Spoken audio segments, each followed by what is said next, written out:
नमस्कार दोस्तों, मैं दीपक कुमार स्वागत करता हूं आपके अपने चैनल में। दोस्तों, आज के इस वीडियो में हम लोग देखने वाले हैं क्लास 9 का मॉडल पेपर देखने वाले हैं।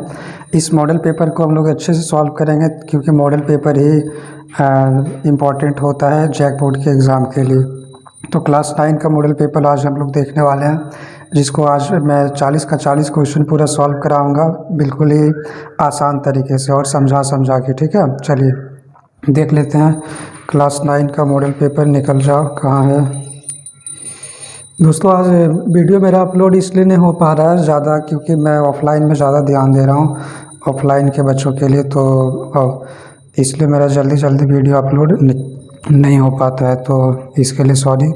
तो जैसा भी हो पा रहा है, जितना भी हो पा रहा है आप लोगों का वीडियो मतलब मैं बना रहा हूँ और डाल रहा हूँ। तो देखते हैं, आज क्लास 9 का मॉडल पेपर हम लोग आज देखने वाले हैं। चलिए तो स्टार्ट करते हैं। आप अपने स्क्रीन में देख सकते हैं अपने मॉडल पेपर को, मैं यहाँ पे देख रहा हूँ। ठीक है, चलिए पहला जो इसमें आएगा खंड का जो है आपका, ये खंड का देख लीजिए। यहाँ पे पहला फर्स्ट रहेगा आपका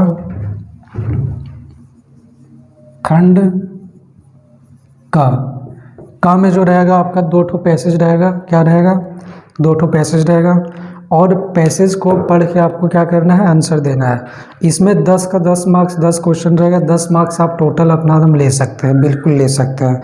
चलिए सबसे पहले पैसेज पढ़ते हैं। पैसेज क्या कहता है? पहला पैसेज कहता है कि हमारे देश में कई प्रकार के त्यौहार मनाए जाते हैं। इनमें से कुछ धर्म से जुड़े होते हैं तो कई नए वर्ष के आगमन से जुड़े होते हैं। त्योहारों के कारण पूरा वर्ष जो है ये उमंग से भरा पूरा बना रहता है। नए वर्ष के आगमन के समय तो खेत लहलहाने लगते हैं, उनकी कटाई आरंभ हो जाती है, किसान का मन प्रफुल्लित हो जाता है। नव वर्ष के समय खेतों में का फसल जो है ये कटने लगता है और किसानों का मन जो है खुश रहता है, पूरा प्रफुल्लित रहता है। आगे देखते हैं, कहता है इसी प्रकार महापुरुषों की याद में मनाए जाने वाले त्यौहार हमारे मन को देशभक्ति से एवं गौरव की भावना से सरोवर कर देती है। सभी त्योहारों का जो लक्ष्य होता है वो एक ही होता है। हम सभी त्योहारों को मिलजुल कर एक साथ हर्षोल्लास के साथ मनाएं और उनमें निहित अच्छे विचारों को संपूर्ण समाज में फैलाने में मदद करें, जिससे एकजुटता समाज में बनी रहे। तो ये था आपका फर्स्ट पैसेज। अब इस पैसेज से जो क्वेश्चन अराइज होगा, ये क्वेश्चन आपका फर्स्ट क्वेश्चन कहता है कि कौन से त्योहार के समय किसान आनंदित हो जाते हैं, मतलब खुश हो जाते हैं। ऑप्शन ये है आपका धार्मिक दृष्टि से जुड़े त्यौहार। ऑप्शन बी है महापुरुषों की याद में मनाए जाने वाले त्यौहार। ऑप्शन सी है आपका नव वर्ष के आगमन के साथ मनाए जाने वाले त्यौहार, या फिर इनमें से कोई नहीं, डी में। तो सी आपका सही ऑप्शन होगा, नव वर्ष के आगमन के समय मनाए जाने वाले त्यौहार। ठीक है, सी आपका बहुत ही अच्छा ऑप्शन होगा, करेक्ट ऑप्शन होगा। चलिए 2 नंबर का क्वेश्चन देख लेते हैं। कहता है कौन से त्यौहार हमारे मन में देशभक्ति की भावना जागृत करता है? तो इसका सही ऑप्शन होगा आपका बी, महापुरुषों की याद में मनाए जाने वाले त्यौहार। क्वेश्चन नंबर 3 देखते हैं, सभी त्योहारों का लक्ष्य क्या होता है? तो सभी त्योहारों का जो लक्ष्य होता है वो एक ही लक्ष्य होता है कि उनमें निहित विचारों को, अच्छे विचारों को समाज में फैलाना। ठीक है, चौथा क्वेश्चन आपका कहता है गद्यांश के लिए उपयुक्त शीर्षक क्या है? तो इसका हो जाएगा आपका त्योहारों का महत्व। ठीक है, ऑप्शन सी, त्योहारों का महत्व। 5वां क्वेश्चन आपका है उमंग शब्द का पर्यायवाची शब्द क्या है? तो उमंग को उल्लास भी कहा जाता है, तो ऑप्शन बी आपका सही हो जाएगा, उल्लास। ठीक है, आगे देख लेते हैं। दूसरा पैसेज है, कहता है दूसरा पैसेज, आप इसको पैसेज रीड कर लीजिएगा क्योंकि पैसेज रीड करके मैं बताऊंगा तो बहुत ज़्यादा लंबा हो सकता है, तो इसलिए मैं पैसेज आप लोग रीड कर लीजिएगा, मैं आपको सही ऑप्शन केवल बता देता हूँ। आगे देखते हैं, कहता है कवि को अकेले में किसकी याद आती है? तो माँ की याद आती है, ऑप्शन ए आपका सही होगा। कहता है नाज नखरे उठाने का मुहावरे का अर्थ क्या है? तो इसका ऑप्शन बी आपका सही होगा, सभी हर तरह की इच्छा को पूरी करना। क्वेश्चन नंबर 8 कहता है दूध पिलाते समय माँ कवि को क्या कहती है? ठीक है, तो माँ कवि को कहती है कि मेरा बेटा शेर बनेगा। ऑप्शन नंबर सी आपका सही होगा। आगे देख लेते हैं क्वेश्चन नंबर 9, कहता है कवि के डर जाने पर माँ क्या करती थी? तो ऑप्शन नंबर आपका डी सही होगा, अपने ममता पर आंचल में छुपा लेती थी। ठीक है, आगे चलते हैं, कहता है प्रस्तुत कविता का उचित शीर्षक दे। प्रस्तुत कविता का उचित शीर्षक, तो इसका इसका सभी शीर्षक जो यहाँ पे दिए हुए हैं वो ये सारा सही होगा, इसलिए आपका ऑप्शन नंबर डी सही होगा, उपयुक्त में से सभी। ठीक है, चलिए आगे देख लेते हैं। खंड ग, अब देखिए यहाँ पे आ गया खंड ग। तो खंड ग में जो आपका रहेगा वो ग्रामर, हिंदी ग्रामर से क्वेश्चन रहेगा। तो हिंदी ग्रामर उतना कोई खास नहीं है, बहुत ही ईजी है। खंड ग, खंड ग हम लोग देख लेते हैं यहाँ पे। ये जो आपका ख है, सॉरी ग बोल दिए थे, ख है, खंड ख। ठीक है, तो ये जो आपका है ये आपका बहुत ही ईजी रहेगा, इसमें क्वेश्चन बहुत ईजी रहेगा, तो इसमें ज़्यादा देखने की आवश्यकता नहीं है, केवल आप इस क्वेश्चन को ध्यान से पढ़िए, और बुक्स वगैरह भी पढ़े होंगे आप लोग ट्यूशन क्लासेस में, तो ठीक है। आगे देख लेते हैं क्या कहता है। क्वेश्चन नंबर 11 कहता है जो शब्दांश किसी शब्द के पहले जुड़कर उसके अर्थ में परिवर्तन लाता है उसे क्या कहते हैं। ब्लैंक स्पेस दिया हुआ है। तो एक चीज़ हमेशा ध्यान में रखिएगा कि जो शब्दांश से पहले जुड़ता है उसको उपसर्ग कहते हैं। क्या कहते हैं? उपसर्ग। क्या कहते हैं? उपसर्ग। ठीक है, और जो शब्दांश के बाद में जुड़ता है उसको प्रत्यय कहते हैं। क्या कहते हैं? प्रत्यय कहा जाता है। ये बाद में जुड़ने वाले शब्द के लिए है, ये पहले जुड़ने वाले शब्द के लिए उपसर्ग, और बाद में जुड़ने वाले शब्द के लिए प्रत्यय। तो उम्मीद करता हूँ ये आपको क्लियर हो गया होगा। और भी बहुत सारे जब ट्यूशन क्लासेस में आप पढ़े होंगे हिंदी ग्रामर, तो आपको वहाँ पे बताया गया होगा अच्छे से।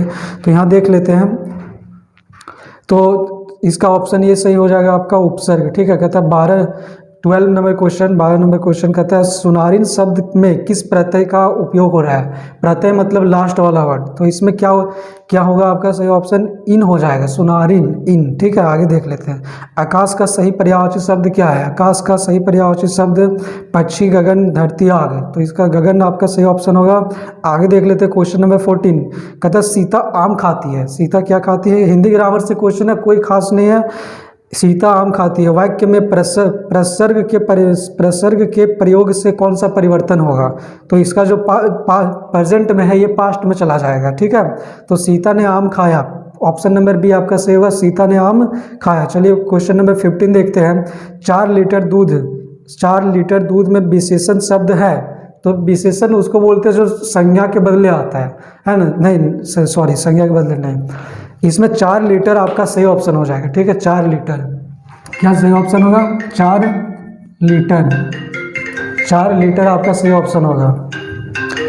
तो चलिए हम लोग क्वेश्चन नंबर 15 तक देख लिए थे, अब क्वेश्चन नंबर 16 देखेंगे। क्वेश्चन नंबर 16 कहता है राम ने समय पर काम पूरा किया, रचना के आधार पर वाक्य भेद बताएं। तो इसका ऑप्शन नंबर आपका सही होगा ए। ठीक है, सरल। क्या होगा? सरल वाक्य होगा। चलिए आगे देख लेते हैं। कहता है मोहन ने कहानी सुनाई और सोहन हंसने लगा। तो इसमें 2 वाक्य जुट रहा है, तो इसका सही ऑप्शन होगा आपका बी, संयुक्त वाक्य होगा। ठीक है, आगे देख लेते हैं। कहता है 9, 2, 11। देखिए यहाँ पे क्वेश्चन नंबर 18 कहता है 9, 2, 11 होने का मुहावरे का अर्थ क्या है? तो इसका सही ऑप्शन होगा भाग जाना, ऑप्शन सी। 19 नंबर कहता है लड़का अच्छा है, इस वाक्य में वचन बदले। तो इसका जब वचन बदल लीजिएगा, एक वचन से बहुवचन होगा तो लड़के अच्छे हो जाएगा। ठीक है, ऑप्शन नंबर ए आपका सही होगा। इसमें जो खंड ग है आपका, इसमें आप पेसेज दिया है, बुक से पेसेज दिया है कविता उठा करके, तो इसको आप पढ़ करके आप इसको बढ़िया से ऑप्शन दीजिएगा। क्वेश्चन नंबर 21 कहता है प्रस्तुत पद के रचनाकार कौन है? तो इसका जो रचनाकार है, लेखक जो है वो कबीरदास है। ठीक है, आगे देखते हैं क्वेश्चन नंबर 22 कहता है मनुष्य किसे ढूंढ रहा है? तो मनुष्य जो है ये ईश्वर को ढूंढता है। इस पैसेज में आप पढ़िएगा अच्छे से तो मालूम चलेगा, ईश्वर को ढूंढता है। तो इसका सही ऑप्शन होगा आपका डी। देखते हैं आगे 23 कहता है बैराग का मतलब क्या होता है? तो इसका सही ऑप्शन आपका होगा बी, बैराग्य। ठीक है, क्वेश्चन नंबर देखते हैं 24 कहता है पद में किन 2 तीर्थ स्थानों के नाम आए हैं? तो इसका सही ऑप्शन होगा आपका बी, काबा और कैलाश। आगे देख लेते हैं क्वेश्चन नंबर 25 कहता है सब श्वासों की श्वास में इस पंक्ति का अर्थ क्या है? तो इसका सही ऑप्शन आपका होगा ये, ईश्वर सभी जीवों में कण कण में रहते हैं। इसका सही ऑप्शन ये होगा। आगे देख लेते हैं क्वेश्चन नंबर 26 कहता है मानसरोवर में विहार करते हैं। तो इसका सही ऑप्शन होगा आपका बी, हंस। ठीक है, 27 देख लेते हैं। कहता है कबीरदास का जन्म कहाँ हुआ था?